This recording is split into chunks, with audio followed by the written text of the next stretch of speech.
There we go. Now, I don't mean to brag, but when it comes to covering climate change, well, I'm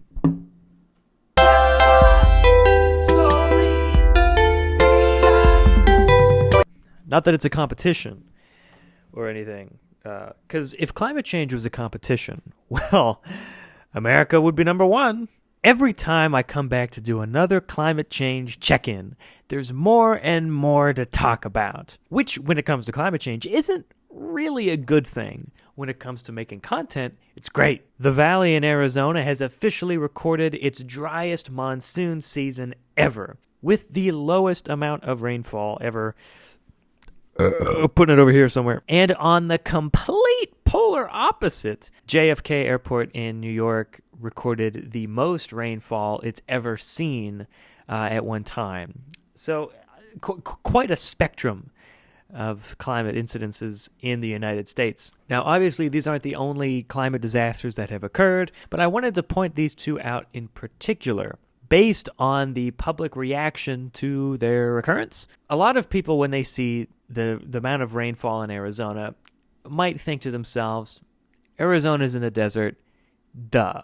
As modern climatologists, we've kind of talked about this, right? Where people just kind of brush off these really dramatic examples of climate change just because it doesn't really fit their narrative, or anything that prevents people from expanding their understanding of a thing is something that they'll run to. But it cannot be stressed enough how unusual this summer was in Arizona, both in terms of the amount of excessive heat and for the lack of rainfall, which, you can only imagine how that's going to impact the state. And then on the opposite side of the country, I mean, we got to look at New York and Brooklyn with the incredible amount of rainfall that just overwhelmed the city. Has anyone checked on the Ninja Turtles? But more importantly, Master Splinter. And to some people from New York, New York is kind of built on a swampy, kind of rivery island to begin with. So it's not uncommon for New York to flood. It does this. The officials in New York apparently handle the situation very well, able to clear up a lot of roads pretty quickly.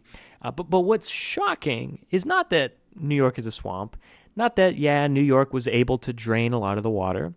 What's shocking is how much rain fell in such a small period of time that is historic in New York. This was not normal. This was very, very different. So my takeaway from these 2 points: America is really fucking big.